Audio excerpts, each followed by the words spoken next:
नमस्ते friends, आज आपण जाळीदार अशी उपवासाची आंबोळी बनवतोय। साबुदाणा किंवा भगर न भिजवताच अशी आंबोळी आपण आज बनवणार आहोत।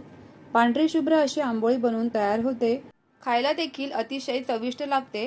उपवासामध्ये तेच पदार्थ खाऊन सुद्धा कंटाळा आलेला असतो, मग बनवा अशी मऊ लुसलुशीत आणि हलकी फुलकी अशी आंबोळी। रेसिपी आवडली तर व्हिडिओला लाईक नक्की करा आणि त्यासोबत तुम्ही जर चॅनलवर नवीन असाल तर चॅनलला सबस्क्राइब करून बाजूलाच असलेले बेल आयकॉन देखील प्रेस करा, म्हणजे माझ्या सगळ्याच व्हिडिओचे नोटिफिकेशन तुम्हाला मिळत जातील आणि तुम्ही कुठलेच व्हिडिओ मिस नाही करणार। चला तर मग फ्रेंड्स, पटकन वेळ न घालवता रेसिपीला सुरुवात करूयात। सर्वात आधी एका मिक्सरच्या भांड्यामध्ये इथे मी 1 वाटी वरई घेतलेली आहे। याला बरेच जण भगर असे देखील म्हणतात, तर अशी ही भगर बाजारामध्ये सहज उपलब्ध आहे।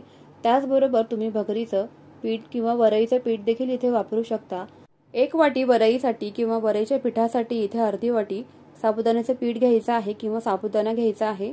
आता हे दोन्ही आपल्याला मिक्सरमध्ये जितकं शक्य होईल तितकं बारीक याची पावडर करून घ्यायची आहे।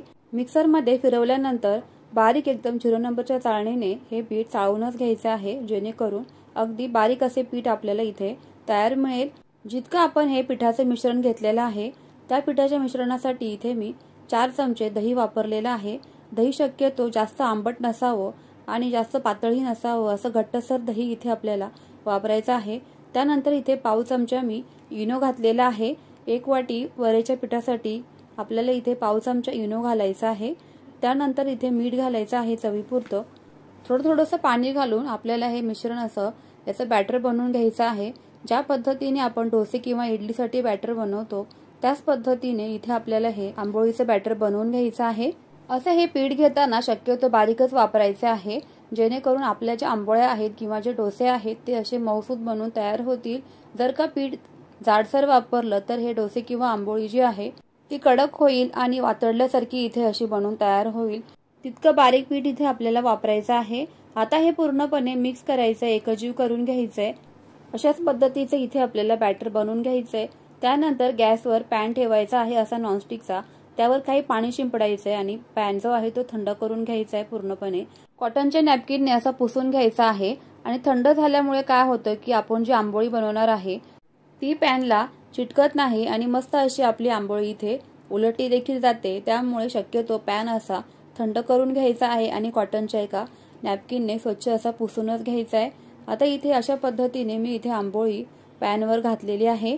गॅसची फ्लेम इथे मीडियम टू हाय ठेवायची आहे, जेणेकरून आपली जी आंबोळी आहे ती पटकन अशी तयार होईल। आता अशा पद्धतीने कढा याच्या लूज करून घ्यायच्या आहेत आणि त्यानंतर यावरती काही तूप घालायचं आहे, जेणेकरून आपली जी आंबोळी आहे ती मस्त अशी क्रिस्पी बनून तयार होईल। हलक्याशा कडा सोडू लागली की ही आंबोळी इथे उलटून घ्यायची आहे। आधीच घाई नाही करायची उलटायची, नाहीतर मग इथे आंबोळीला चिरा वगैरे जातील आणि तुटू देखील शकते। त्यामुळे खूप जास्त घाई न करता पूर्णपणे दोन्ही बाजूनी क्रिस्पी अशी इथे आंबोळी आपल्याला भाजूनच घ्यायची आहे। अशाच पद्धतीने तुम्हाला मी इथे आणखी एक आंबोळी बनवून दाखवते। तर पॅन थंड केल्यानंतर म्हणजे पाणी शिंपडून घेतल्यानंतर त्यावरती काही तूप घालायचं आहे असं, आणि तुपाने हा पॅन जो आहे तो पुन्हा ग्रीसिंग करून घ्यायचा आहे। पळीने अशा पद्धतीने हळुवारपणे बॅटर इथे पसरवून घ्यायचं आहे। पॅनवरती असं बॅटर घालताना गॅसची फ्लेम एकदम स्लो करायची आहे। आंबोळी इथे घालून झाल्यानंतर गॅसची फ्लेम पुन्हा वाढवायची आहे। मीडियम टू हाय इथे फ्लेम केल्यानंतर तूप घालायचंय वरून। हलक्याशा कडा लूज झाल्यानंतर इथे आपली आंबोळी उलटून घ्यायची आहे आणि दोन्ही बाजूने मस्त अशी क्रिस्पी भाजूनच घ्यायची आहे। अशाच पद्धतीने इथे मी सर्वच आंबोळ्या बनवून घेते आणि त्यासाठी चटणी लागणार आहे, तर आपण इथे चटणी देखील बनवतोय। तर त्यासाठी इथे मी काही ओलं खोबरं घेतलेलं आहे आणि हिरव्या मिरच्या घेतलेल्या आहेत। तर तुम्ही इथे हिरव्या मिरच्यांचं प्रमाण तुमच्या आवडीप्रमाणे कमी जास्त करू शकता। आता हे सर्व एका मिक्सरच्या भांड्यामध्ये घालून घ्यायचंय आणि पाणी घालून मस्त अशी ही चटणी मिक्सरमध्ये बारीक फिरवून घ्यायची आहे। ओल्या खोबऱ्याची अशी चटणी खूप छान बनवून तयार होते। तर यामध्ये तुम्हाला जर दही आवडत असेल तर तुम्ही यामध्ये दही देखील घालू शकता। दही जर का अवेलेबल नसेल तर लिंबू आणि साखर देखील घालू शकता, त्यामुळे आणखी चटकदार ही चटणी बनवून तयार होईल।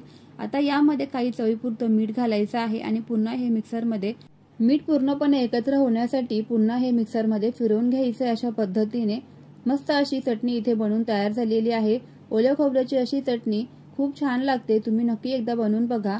उपवासाची आंबोळी आणि त्यासोबत ओल्या खोबऱ्याची चटणी इथे बनवून तयार झालेली आहे। मऊसूद अशी आंबोळी बनवून तयार झाली आणि कुरकुरीत क्रिस्पीपणा देखील आपल्या आंबोळीला इथे आलेला आहे। व्हिडिओ आवडला तर व्हिडिओला एक लाईक नक्की करा। रेसिपी आवडली असेल तर तुमच्या फ्रेंड्स आणि फॅमिली सोबत ही रेसिपी नक्की शेअर करा। चला तर मग फ्रेंड्स, पुन्हा भेटूयात अशाच नवनवीन रेसिपी सोबत। तोपर्यंत always keep smiling and keep cooking. Bye bye friends.